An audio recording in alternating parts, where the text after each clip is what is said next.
stop doing 100 messy sit-ups. First, let's get one thing straight. Your core isn't just your abs. It's a cylinder. Front, back, sides, top, bottom.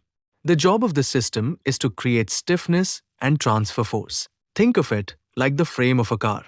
If the frame flexes every time you hit a bump, the whole car feels sloppy and breaks down faster. Your core's job is to resist motion, to keep your spine stable when your limbs are moving, to stop you from collapsing, twisting, or overextending when life or the gym throws force at you. So when you're doing 100 sit-ups with your neck cranked forward and your back arching off the floor, you're not training anti-extension. You're training extension.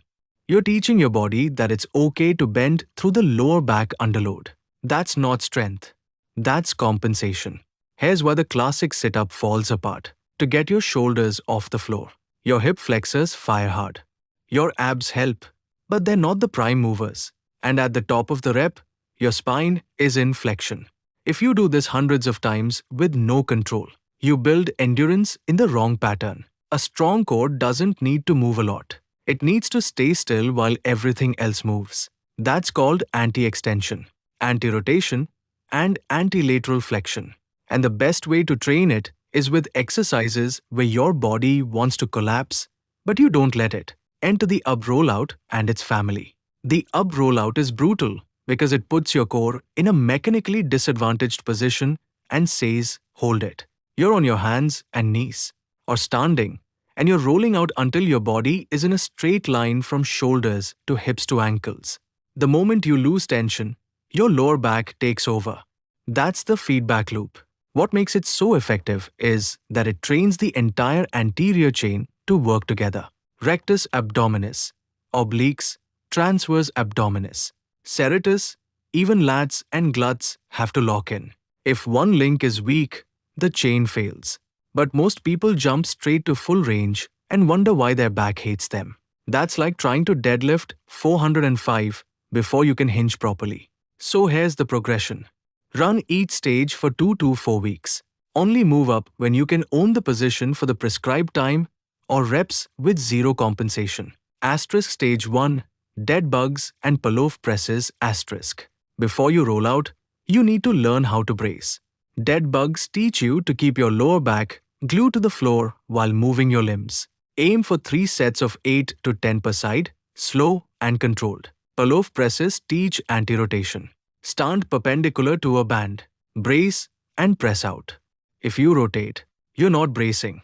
3 sets of 12 to 15.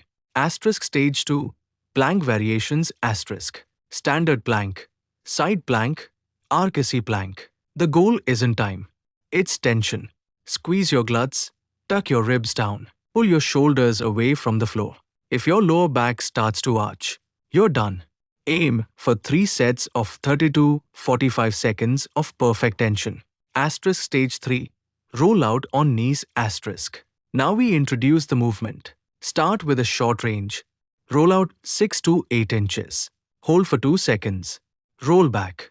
No sag. No jerk. 3 sets of 6 to 8 reps. If you feel your lower back, you went too far. Shorten the range. Asterisk stage 4, elevated rollout asterisk. Put your hands on a bench or box. This reduces the lever arm. It lets you get used to the hip position and bracing demands without full body weight. Same rules. Control down, control back. 3 sets of 6 to 8. Asterisk stage 5. Full rollout from knees asterisk. When you can do 8 clean reps on an elevated surface. Move to the floor. Keep the range partial at first. Full range comes last. Asterisk stage 6. Standing rollout asterisk. This is the end game. It demands full body stiffness. Most people never need this for general strength. If you can do 5 clean standing rollouts, your core is stronger than 99% of lifters.